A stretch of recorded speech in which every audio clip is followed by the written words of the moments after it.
So let's keep going with our CEO series now for the Leadership Enigma as we continue to unpeel the onion. I have no idea where I got that phrase from. Now, the topic of sustainability is something that is on all leaders' mind, it's on all businesses' mind, but sometimes I have to wonder whether we really understand what sustainability means. What are the misconceptions? What are the myths that might go with it? What are the musts? What are the do's? What are the don'ts? And what does it mean for the business of the future? In fact, what does it mean for our young talent who are coming into our businesses at the moment? So again, I wanted to find someone who could help me with this. So come back to me just after this break, where I'm going to have speaking to Chris Caldwell, who is the current CEO of United Renewables. And he tells me he's got all the answers. I'm kidding, but he's got loads of answers. Come back to me just after this.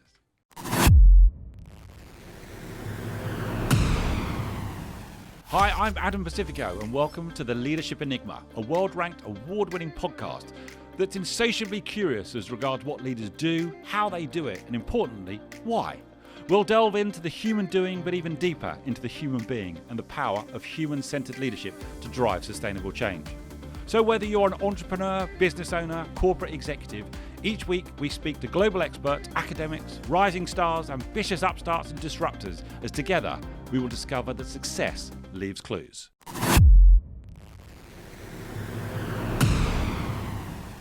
Chris, thanks so much for coming into the Leadership Enigma. Adam, it's a great pleasure and a great honour. Thank you. Well, let's start with this. You are a fellow podcaster as well, so I'm already slightly nervous because you'll be comparing and contrasting. You're the host of Conversations on Climate. That's right, isn't it? That's right. Yeah. How did that start? Yeah, that was an interesting story. We started at the end of a bit like yourself, the end of the pandemic, and decided I was part of the kind of London Business School, and there was an awful lot of our kind of traditional face-to-face events that were shut down, and we said, well, how do we get things started up again? Let's start to have interesting conversations with faculty and with notable alumni about what, to my mind, one of the most important issues that we're facing as humanity, which is climate change, the climate transformation, sustainability, and it's been going really, really well. Well, I'm gonna have to kind of tap into best tips or hot tips for me in relation to podcasting. Obviously, the focus for you is climate. I want to talk about sustainability, but before we get to what you're doing now, you were an investment banker and a corporate lawyer. And I was laughing because you're the third person I've spoken to in a row now who's a recovering lawyer. So I don't know why I've, in some ways, picked out all the lawyers. Who knows? We're creating a little bit of a self-help group. But tell us a little bit about your background. Yeah. I think lawyers are professional talkers, so maybe that's why it's suitable to the podcast. Yeah, right. So, started as actually, even before being a lawyer, I did an undergraduate degree in economics, not really knowing what to do with a liberal arts degree. I went and did law. Right. That's as the normal way of doing it. Fell into it. Yeah. Then with law, really interesting, but I found it a little bit limiting, where you were really focused in on whether the bits of paper in front of you made sense, rather than worrying about the overall state of the business or the state of the transaction or whatever else. So I got the chance to do a 3 months secondment in an investment bank, and that turned into like a 12-year career in the city. So where in investment banking, fundamentally very, very interesting. Because you are having to look at all of the aspects of a business, have all the aspects of whether two businesses will fit together, whether the entrepreneurs, whether the CEO had all the right processes, all the right people in there, what their market conditions are. So like intellectually it's great. And also got to do a lot of international business as well. Right. So understanding different cultures. So there was an awful lot of it that was really quite satisfying. But after like 10 or 12 years, where the only thing you were ever measured on was one metric, and it was how well you did last quarter. And if you're optimizing for that one metric, everything else kind of falls to the side. So you ended up being on a hamster wheel, which was quite a difficult thing to get off. And there was a couple of moments where I kind of understood that maybe this wasn't all to be. One little example I gave was, as the financial crisis hit, we were in a completion meeting, and a big kind of an issue came up. Yeah. And my opposite number said, I need to go and call my daughter because we're supposed to have dinner. She's heading off in the morning, so I can't actually. I can't do it. So I'll just tell her I can't do it. We stayed up till like 4 o'clock in the morning, finishing off the deal. Had a word with her and said, "Oh yeah, well great, congratulations, well done. We got this done, fantastic. So yeah, I hope you're not in too much trouble with your daughter." As it turned out, she was in her early 20s and she was emigrating to New Zealand. And her mother had missed her last day to to complete this deal. And she was like a leading light in the investment banking world. She was someone who was very impressive, very well thought of. But I looked at her and I just thought, wow, like what a sacrifice you just made. Yeah. Like this, your daughter has lived with you for 24 years, every day. She is now going to the other side of the planet, the point you're currently furthest from, and you can't even like go and have dinner with her. And I thought, well, if that's my future, really, like this is what is demanded of you, well, this is not for me. Wow, it's interesting how one thing can suddenly flick the switch. You think, no, exactly, not for me. And it brought a kind of a cascade of like, well, wait a minute, wait a minute here. Like, you know, my children are really important to me. Like my family is really important to me. What's there's more to life than this. And so I was also very interested in I was working in infrastructure. I was very interested in the energy transition, and I was at that moment in time. It was very focused in on energy transition, because again, you're only being monitored on one metric, which is finance, and with 9 trillion that needs to be spent every year globally on the energy transition to hit 2050 targets. It is the single greatest wealth creation opportunity like in the world now. Like I've got no doubt about that. That's interesting. Yeah. And so it was appealing to me from even my own banker point of view at the time. But also having children, I thought, well, it's also vitally important for the sustainability of their lives and their children's lives going forward. So took the advantage of the pause that the financial crisis caused to go to London Business School. So going back, back to the start. Well, of the the pandemic was a real pause button for everyone, wasn't it? It was absolutely a reflection. It was, and like as you said yourself, like a pause on a computer is everything stops, but a pause on a human is. Oh, you've been listening to my episodes. Indeed, I haven't. Yeah, a pause on a human is a time to reflect. Yeah. It's where so that really happened to you. It genuinely happened to me. Yeah, absolutely. I was able to kind of step off the hamster wheel and really kind of understand what there is more to life than this.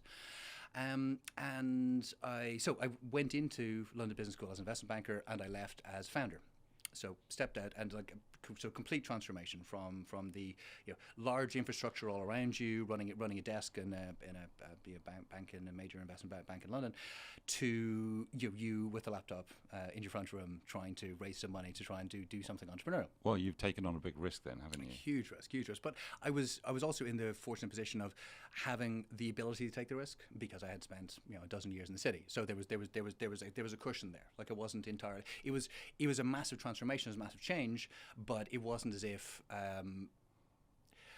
it had have failed within kind of 12 months, it wouldn't have been the end of the world because it could have just gone back. And I had enough cushion to be able to get me through. So there was that type of. Right. There was a weighted managed risk. Yeah, it was a managed risk. Okay. It wasn't completely and totally understood.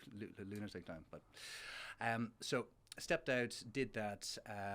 Stepped out to try and make a difference. So at London Business School, I did like 20 different business plans to try and figure out what to do in the world of sustainability and why sustainability though? Help me why was that the focus? Yeah, because it was the energy transition. I thought because of that the opportunity. Yeah, the opportunity. It was the opportunity, but it was also as you spend more time thinking about it, and you get further away from that banking mentality, and yes. it's all about kind of that single metric. All about that single metric. Right. The world opens a little bit more, and you start to understand that there's more. But it's all connected, and everything's connected. And my understanding of sustainability now is massively broadened out to be well beyond the one molecule of carbon, which was I was initially trying to target. But we can get onto that a bit later.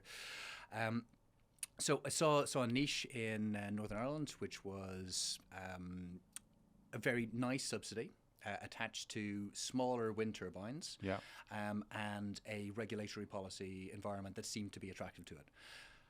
Raised some money and really quite successfully raised a good amount of money. Like I went out to raise 500,000, ended up raising 6 million, like in pretty short order, because I had all of the relationships and the skills from a dozen years in the city to be able to do that. But then had the pressure of being able of having to go out and build stuff in a world where there was very little. What were you building? So if you raised 6 million, that's not an insignificant number from it isn't an open laptop and I've got an idea. Yeah, exactly. Yeah. So I managed to get a couple of really good people around me who were good, who had experience of being able to do the pieces that it takes to get a wind turbine built. Right. So it's kind of finding the land, getting the doing the civil engineering, getting the planning, doing the electrical engineering, and Right. then looking after it afterwards. So we managed as a nice team to say, well, we've ticked all these boxes, and give some money to go and build it because the regulation says it's easy.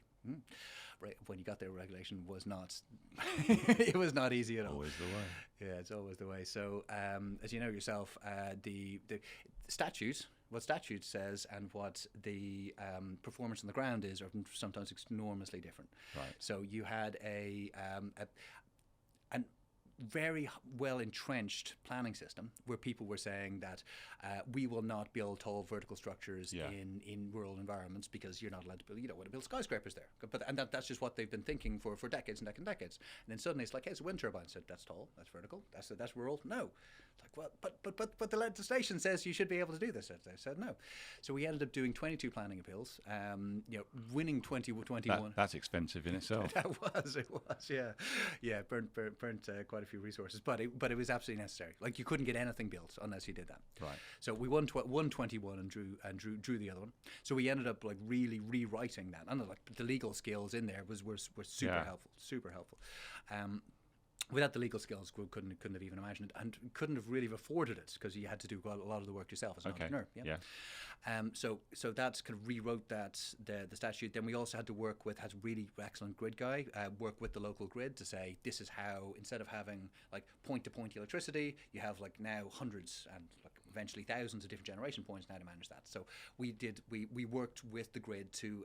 So are you building the infrastructure then, leasing almost the energy back to the grid? How? Yes. So the business model at that point was you lease the land, you build the turbine on the land At your cost. At our cost. Yeah. Well, so we with the investors' capital, you build the turbine, and then you sell the electricity to the grid, to the grid operator, and the grid operator then sells it to the houses. So the end user. To the end user. Gotcha. Yeah. And there were some nice subsidies attached to it there at the time, which were well needed at the time. Now, the economics have caught up and costs have come down. But at the time, you need the subsidies, and it was a very good kind of step. How many did you build then? We built 34 different wind farms. Wind farms, yeah. So not singular turbines, but farms. Some of them are singular, some of them are multiple. But yeah. So there's like 34 different sites have got wind energy on it. We've also got solar. We've also got anaerobic. I guess things go on anaerobic digestion. So we've broken out into different technologies as well as we went along. So. Okay, so you did this and you became the CEO of United Renewables, and you're growing. At that time, it was Causeway Wind. Okay. Yeah, Causeway Wind, because we then started to build solar. We then started to build. So you diversified, and hence the name. Yeah.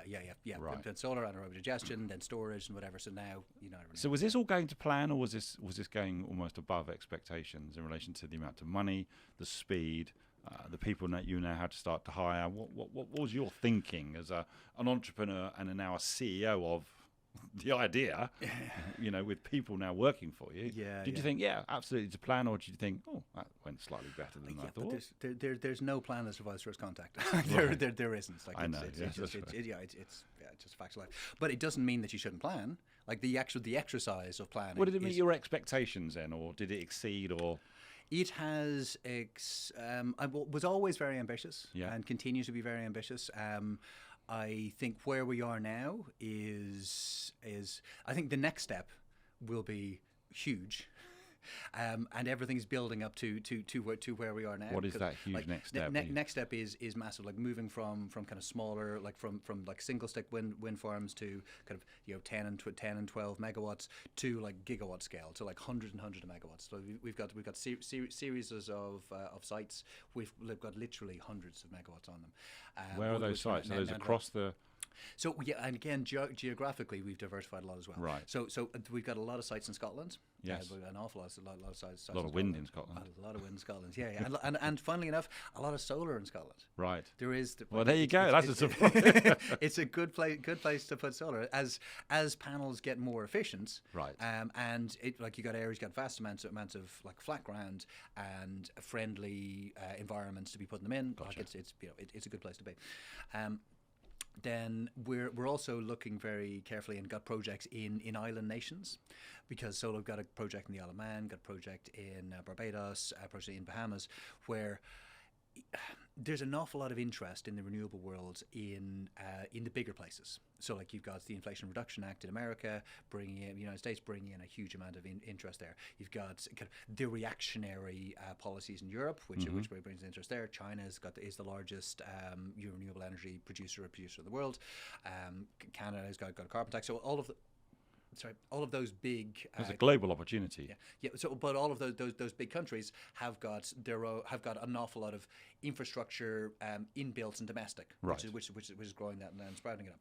But island nations, which going to the climate justice part of things, the people in the world who have done the least to deserve the most amount of pain.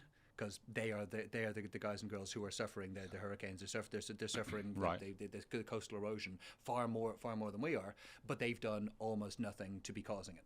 So we're looking at these areas and going, well, how can we? Well, we could go to America if our full goal was just to make money. We can't be in the US without doubt, but it isn't. Like we want to try and help places that bring our skills, because the skills that we developed when we were in Northern Ireland initially of working with grids, of working with planning authorities, of getting local communities in and behind it, those are the same skills you need in going to island communities.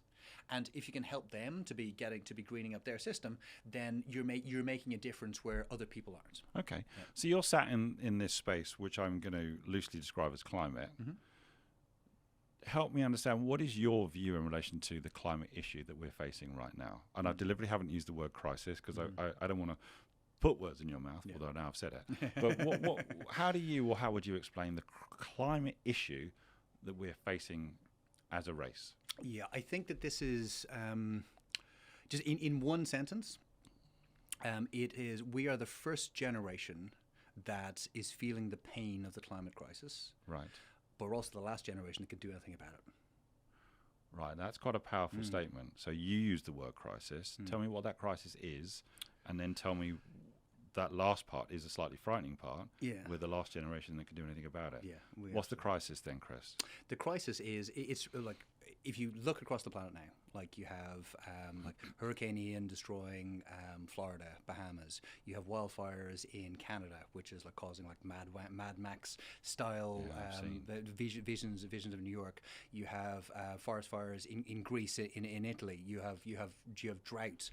You have a third of last year. You had a third of Pakistan underwater. A third of that immense country underwater. You have Estonia, which is two-thirds. Only last week, 2/3 of that country was hit by floods. Like we're hitting. Things are happening. All of what climate science have been talking about for the last kind of like 25 years is happening, and it's happening quicker than their worst expectations. So we've now had the hottest month in recorded human history. Like as far as we've seen this month, and it's going to be the hottest year, unless something remarkable happens. It's going to be the hottest year this year. Next year will be hotter again, and we're at 1.2 degrees over our baseline, like pre-industrialized level. Right. As things stand, we're according to our targets, our goals, we want to try and keep it to 1.5. At 1.2, we're already struggling. Getting to 1.5 is going to be worse. But the way things are going, unless we do something really dramatic, we're going to be well overshooting 2 and possibly getting closer to 3 degrees. And considering the difficulties that we as like humans are having at 1.2 degrees, you can only imagine how hard that would hit when you get over 2 and approaching 3. See, for some people, they might think, oh, well, it's only 2 or only 3 degrees. Yeah, but that's what you're saying is that is significant. Oh, and like the difference between 1.2 and 1.3 is very significant. The difference between 1.1 and 1.2 is what we're seeing this year as opposed to what we were seeing last year. And last year was bad, but this year is worse, and next year is going to be worse again. And we weren't seeing these things decades ago. Were we seeing? They were infrequent. What was? Compare and contrast for me, Chris. No, exactly. So we were. What the types of events we're seeing now were once in a generation events. Right. Like you'd see them maybe once every 20, 25 years. We're now seeing them once every 2 or 3 years. Frequency is massively ramping up for all of these really dramatic events, like the droughts, the forest fires, the hurricanes, And yeah, the like the sea temperature, like all of these things that are causing kind of big breakdowns in our ecosystems. Yes. Now, the planet will be fine. The planet ultimately is going to just to breeze past us and not worry about us. It's the humans on it that are going to have the difficulty unless we do something about it. So this is purely about self-preservation. Like, we need to be trying to be pulling out the stops and just understanding that there's no second chance here. We've got. Well, we're losing life, aren't we? And we're seeing stories even today and yesterday. We're actually losing human life as a result of these instances that you're talking about. So you're very much saying that we are, and you used the word crisis. We are dealing with a climate crisis. That crisis now. Then we come on to the second part of what you said. You said we're the last generation that can do anything about it. That's the bit that's perhaps even more frightening. Yeah. Tell us what you mean. Well, to try and keep global temperatures before you hit tipping points. So, like the types of tipping points are, you get so dry in the Amazon rainforest that forest fires kind of take out big chunks of it, and they become like massive. Instead of being carbon sinks, they put huge amounts more carbon into the atmosphere. Right. Or the ice caps melt, and you end. And we're seeing evidence of break-offs, aren't we? Yeah, we are absolutely. Yeah. Or there's kind of potential collapses in big parts of the world of agriculture. Where it just gets too hot for what they were currently right. they were making. If those tipping points happen, they're gone. Like, it's over. Like, it will take like literally thousands of years for the Earth to rebalance it from that. So we need to stop those tipping points from happening. And the only way we can do that is by taking very, very dramatic action now to be reducing the amount of, like, I don't want to make it so focused in on carbon, because like there's lots of other things that also contribute to this. Like, if you can increase biodiversity, if you can preserve your forests, if you can be planting more trees, if you can be you're reducing the sulfur, like, there's lots of things you can be doing, but we need to be doing all of them. I worry as well, Chris, because I think about just the general chaos of the world. And I'm not just talking about politics and war and just sometimes the very nature of human beings. Can we do this? We have to do this. Oh, this is a non-negotiable. Yeah, it is. It's like there's no... us sitting around arguing with each other over the finer points of things is futile. Is futile, and it's I think that we're approaching a point where we can no longer ignore it. And if there's always kind of arguments against that, because people in general don't want to be like, we don't like change. Like, it's just in our natural state of being, we don't like changing. But change is being forced upon us. Change is happening. And the best way of avoiding the changes that are happening upon us are by making voluntary changes, or by taking agency of it and making the changes of the things that are within our control. So, like, put up solar panels if you can afford them. Go to an electric car if you can afford them. Take the bus, walk. Just get out of your diesel, stop flying. Those type of individual things. But actually, far more important than that. Yeah. Is not the individual. It's the systemic. It's the making the decisions as a consumer. So buying the products that supports the buying environmentally conscious products, or voting. Like, you just get out and vote and say we these are important issues to us. These are the people we want. So by influencing the corporations and by influencing the politicians, then systemic change happens. Like, I don't know if you're aware, but the whole kind of idea of the individual responsibility and the carbon footprint. Do you know where that came from? No. BP. Right. BP, British Petroleum, hired one of the world's leading advertising agencies, and they came up with essentially to deflect and say, well, wait a minute, guys, it's not our fault, it's not on us, it's on you. You need to be thinking about it. And Cargill came out and said, well, carbon footprint, and BP pushed it out around there, and we're now all thinking, oh, it's my fault, it's my fault, it's my fault. I said, well, it's not your fault, but it's your responsibility to try and do something about it. But it most certainly is not your fault. So when we talk about responsibility, it's actually everybody's responsibility. And then there's part of me that has to ask this question: can we actually do something about it if there are perhaps entire countries and nations who are perhaps not as developed, or are using systems and processes which are way behind? Yeah. Can actually we do anything about this genuinely? Yeah, where we're talking about first world problems, not third world problems. Yeah, no. We're talking about West and Eastern, and that's not compare and contrast, but there are whole swathes of the world which are significantly struggling with issues around sustainability. we have to do something, but can we? Yeah, no, I appreciate the point, and the point well made. But I don't. Are you familiar with the concept of leapfrogging? No, tell me. It's the same way. Like if you go like visit kind of a lot of kind of West African states, you will not find people with landline telephones. Everyone has gone straight to the mobile phone. Right. And they've leapfrogged certain technologies. They've leapt over technology. In the vast majority of cases, it makes much more sense for you to be leapfrogging across the fossil fuels. Like there's the electrification is a hugely important way of getting people out of poverty. Electrification is a hugely important way of increasing quality of life. But it doesn't need to be done with fossil fuels. It can be done with remote, with solar panels. It can be done with batteries. It can be done with systems that are the remote grids. I urge you to have a look at a podcast I did with a gentleman by the name of Yariv Cohen. Remarkable individual. His career is dedicated to creating these small microgrids in West Africa. In like remote communities where people it's being electrified but at fractions of pennies, so they can have a few hours of light, a few hours of heat if they need be, but a few hours like really importantly for cooking. Right. Because if you're inside, if you're using fossil fuels to be cooking inside, like you're breathing in all of these smokes. So all of the lung problems within these communities is huge. If you can electrify it, you dramatically increase the health of people within these communities. Also, like kids trying to study no longer need daylight. Can now just turn on lights to be reading. So the levels of education go up as well. Like the power of electrification is huge, but it doesn't need to be done by fossil fuels. So you can do both. You can both. So the development of one area can significantly impact the underdevelopment of another area by getting them to leapfrog certain processes that one area might have gone through, but they don't have to go through. Am I getting that right? Yeah, no, exactly. So we do not need. We went through our processes of cooking over these with fossil fuels. We went through our processes of heating with fossil fuels. We went through our processes of lighting with oils. You can be skipping through all of these things, and just be going straight to. And also you don't need to have diesel generators outside, because also diesel generators are themselves a weak link. Like if you don't have the diesel, so if you get caught up by a storm or in Alaska or like in northern Canada by a snowstorm, and you run out of diesel, all of your systems shut down.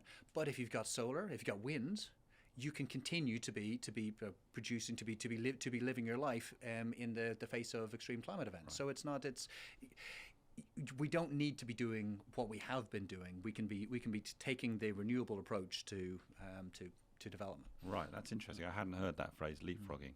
Now, let's talk about the word sustainability, because it gets bounded around all the time. I'm not sure people actually really understand what they mean by that, and forgive me if I'm doing anybody a disservice on it.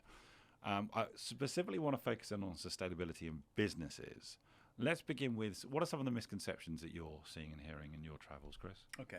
Well, first of all, sustainability is about kind of long-term growth and long-term survival. Yes. So it's like, unless you focus on sustainability, it's really hard to imagine you surviving and thriving in a world that just continues to change. Like the world has changed an awful lot. Like COVID is a good example of how the world changed. Climate is going to be another example of how the world's changing.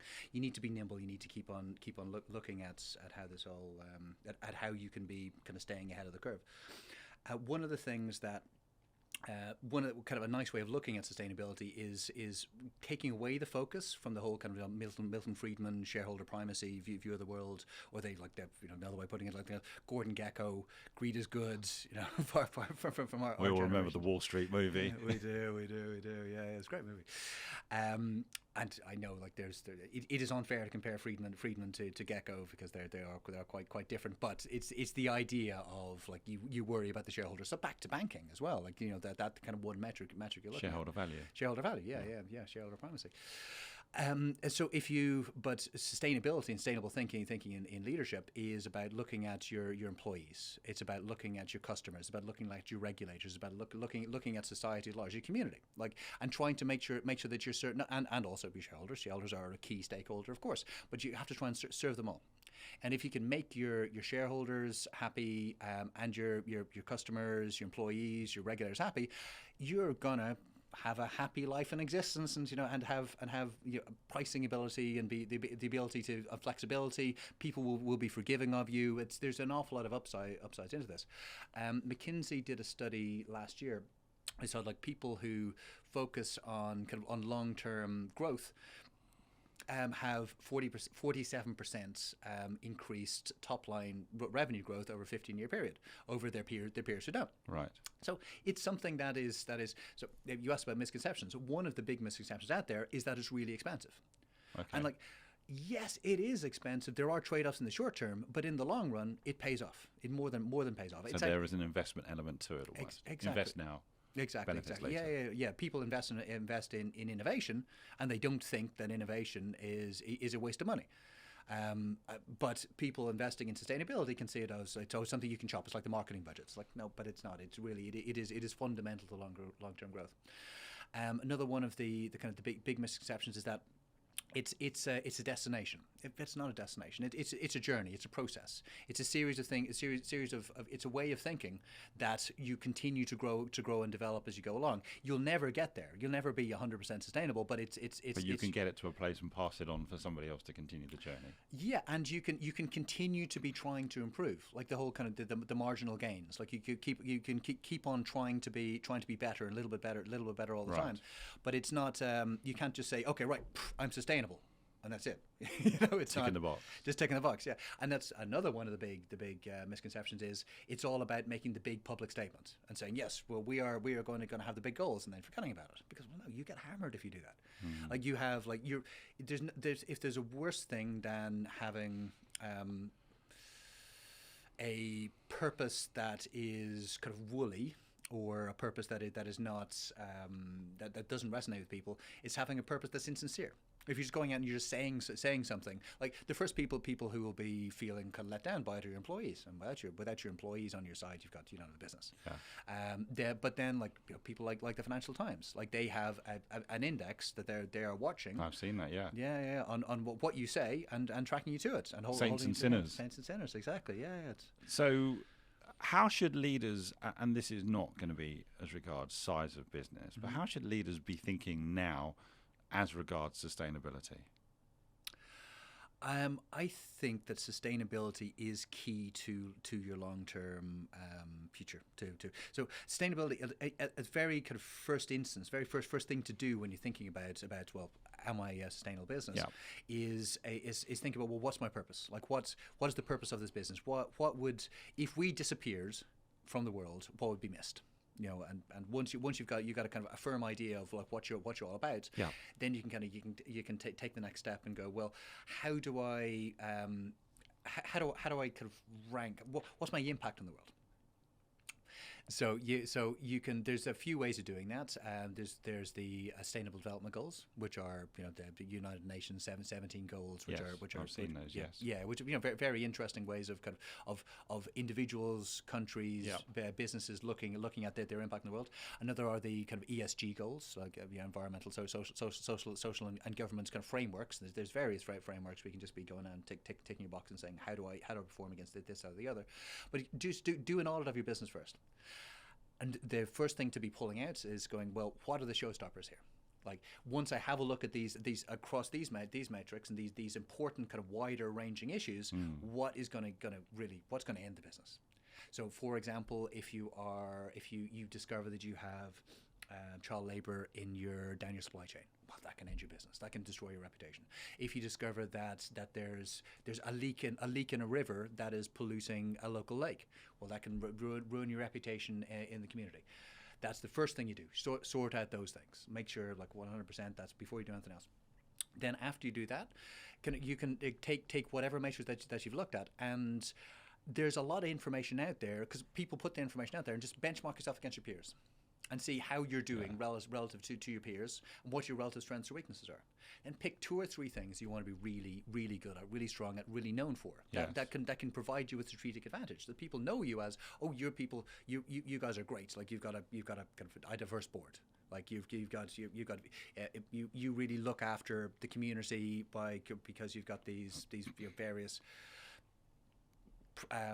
projects that benefit us.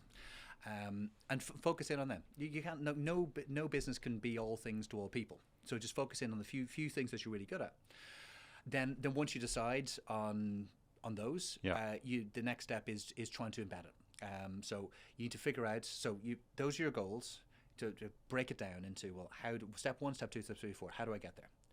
Really think about that first.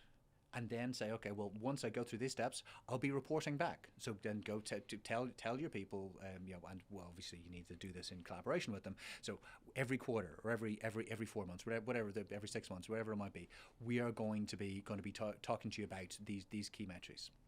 So they understand that there's a two-way communication. People are much more forgiving of you trying but not quite hitting it than you just saying something and not hearing about it in 2 years. Right. Yeah. So as you described this, Chris, it sounds like it's an amalgam of many things. Mm-hmm. And I'm thinking to myself, if I'm the CEO of a large business, I'm going to hire really smart people who can actually focus on this for me. If I'm the CEO or I'm starting a very small business, I might now start to feel overwhelmed. Where on earth do you start? Yeah, well, the first place you start is purpose, and I'd slightly push back on the if you're hiring. If you're a large business, hire one person and they'll solve it. They're not going to solve it. One person is not going to solve it. No, what I mean, you bring in people who are wiser than you on the subject. It's still your responsibility, but do you know what I mean? Yeah. No CEO can solve all of the various issues that now they have to grapple with. Yes, but your job as CEO is to deal in complexity. Yes. Yeah, it's like that is probably your single. If you have a job description as a CEO, it's dealing with things that are hard. Dealing with complexity.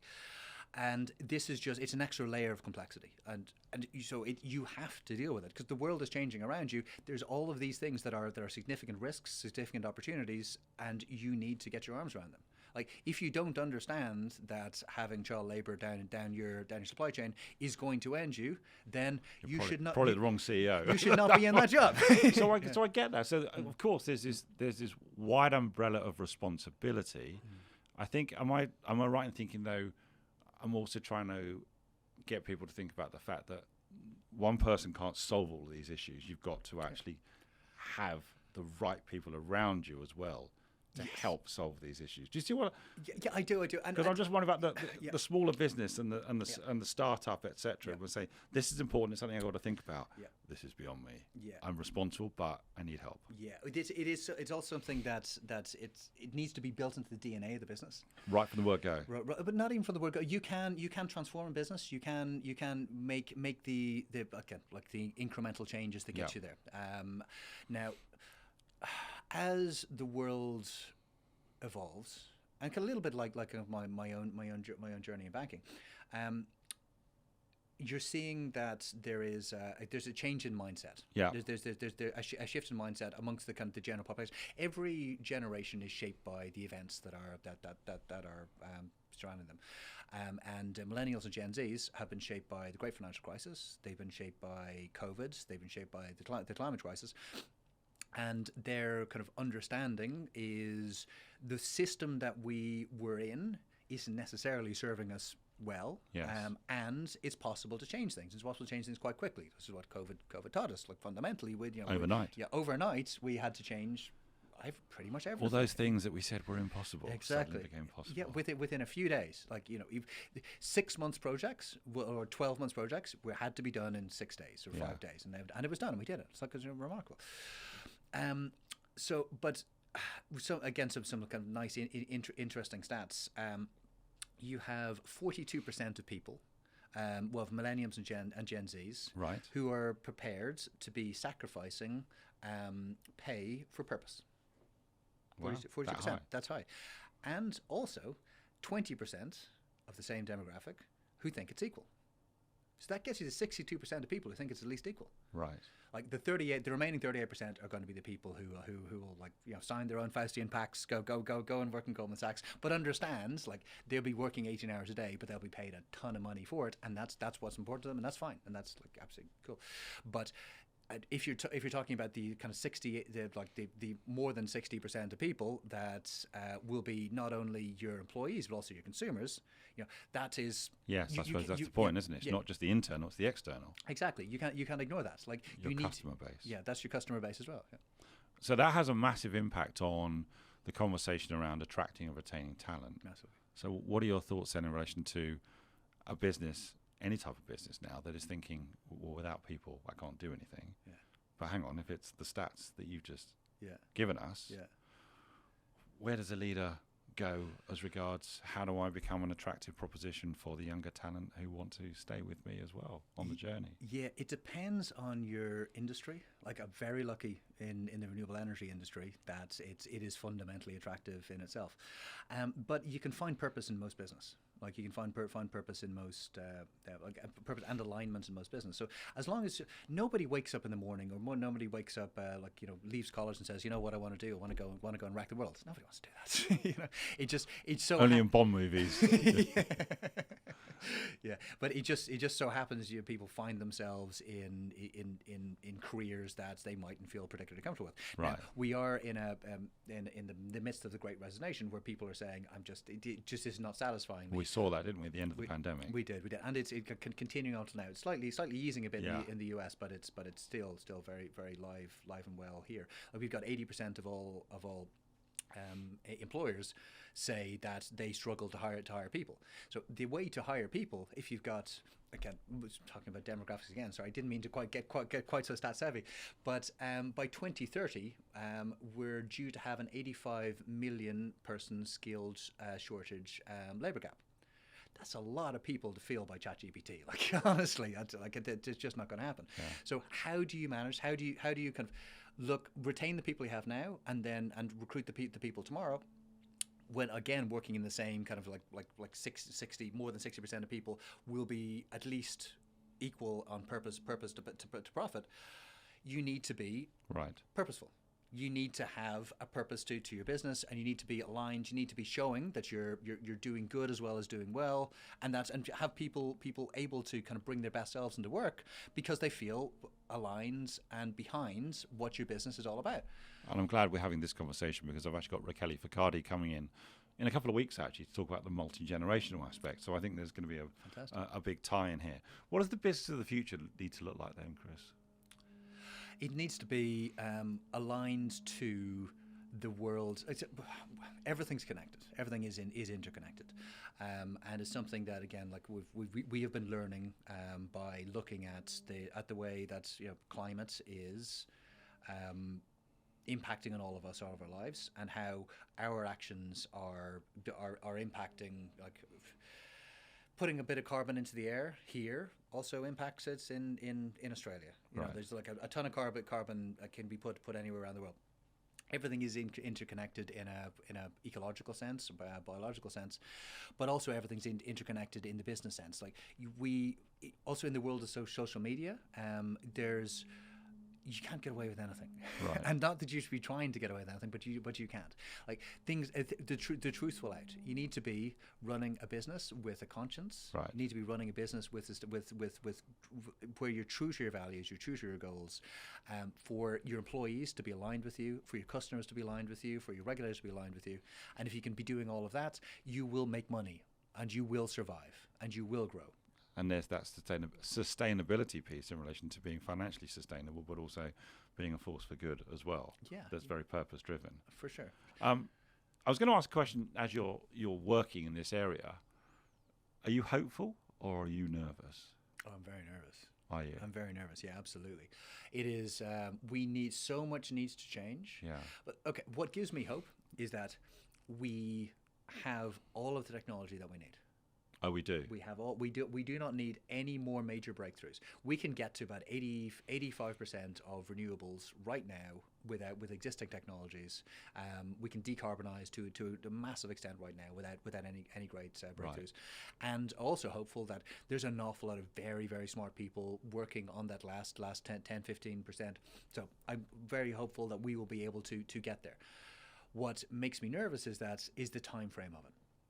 If it's only when it is screaming in our face, and it is currently screaming in our face, yes. It is absolutely blindingly obvious now to anyone who cares to look that the climate is not our friend anymore, that the planet is in distress, and we've got a lot already baked in.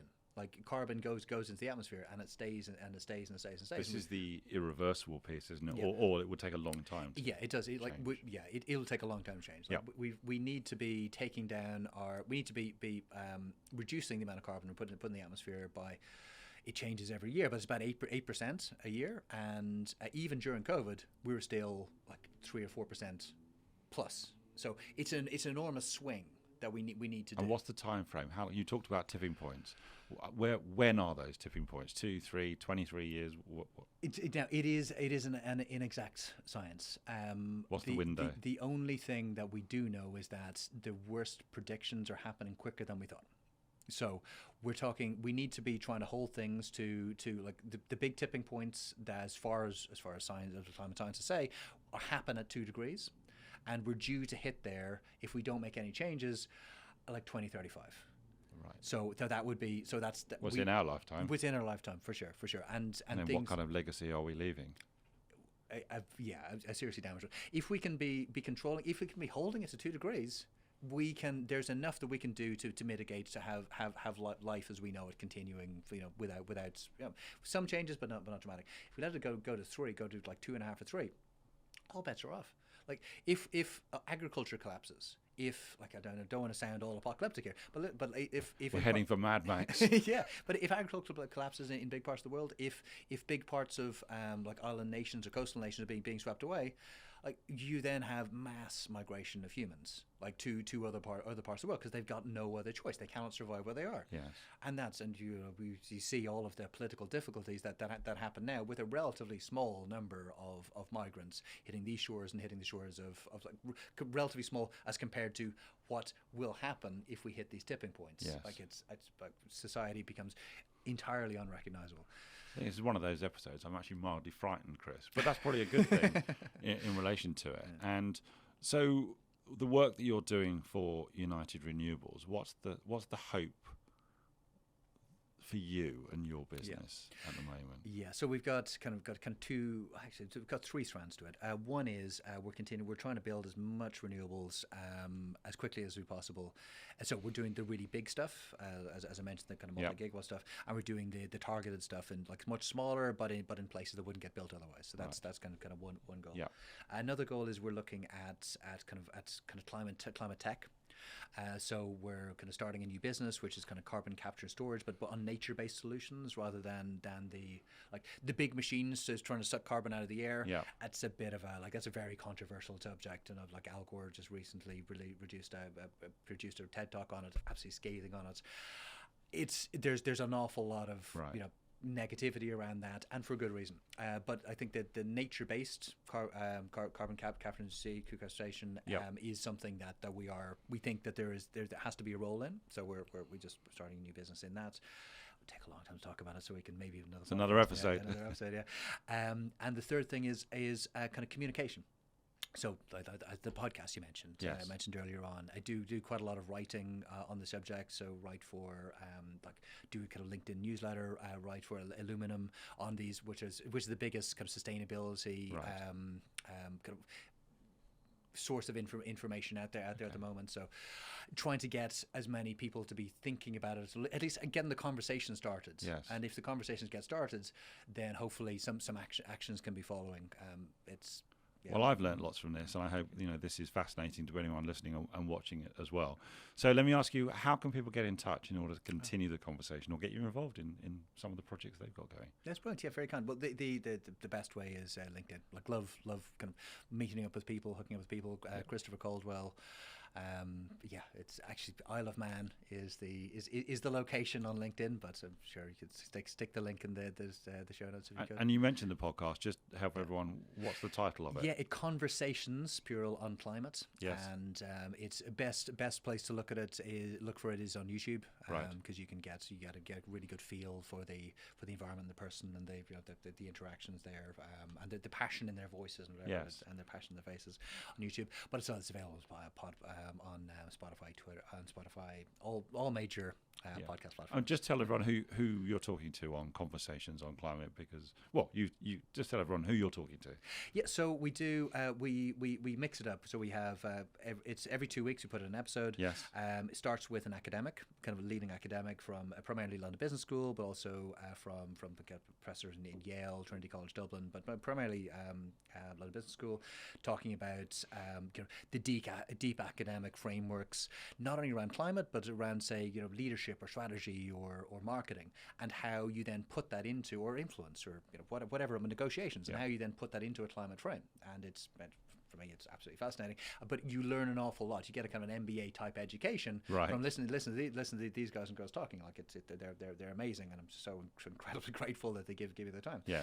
And then the second 2 weeks of the month, I talked to a leading alumni, normally again from London Business School, who are working directly in the field, and it might be on big tech, it might be on biotech, it might be on renewables, it might be in something entirely different. But we're talking about people who are there, like the troops on the ground, trying to make change in this. But they're like sensible, practical entrepreneurs. Some of their are like tech bros who a few years ago would have been people who were in cryptocurrency, but are now seeing the opportunity and are doing kind of positive climate positive stuff. And like, we need everybody in there, and like they're wonderful people, but they're not everyone is an evangelist. There's lots of different types and shapes and sizes, young and old, across the business community, who are just in this area and telling their stories about how they win, how they lessons learned along the way. So this can be a story for hope then. There is a story for hope. Well, we hope for everyone. Listen, thanks so much, Chris, for taking the time to come into the studio and to have this conversation with me. I appreciate we're just really scraping the top of, the surface in relation to this conversation. But I think, and I hope that the episode is one of awareness, where people are curious, or it piques their curiosity and they think, hang on, I do need to learn more. And from a leadership perspective, this is a non-negotiable. So how is this baked into the business? Even if not at the start, then pretty damn soon, in order for it to be part and parcel of the DNA. So, Chris, thanks so much indeed. I really appreciate it. Brilliant. Thank you so much. Take care. I appreciate the opportunity. Thank you.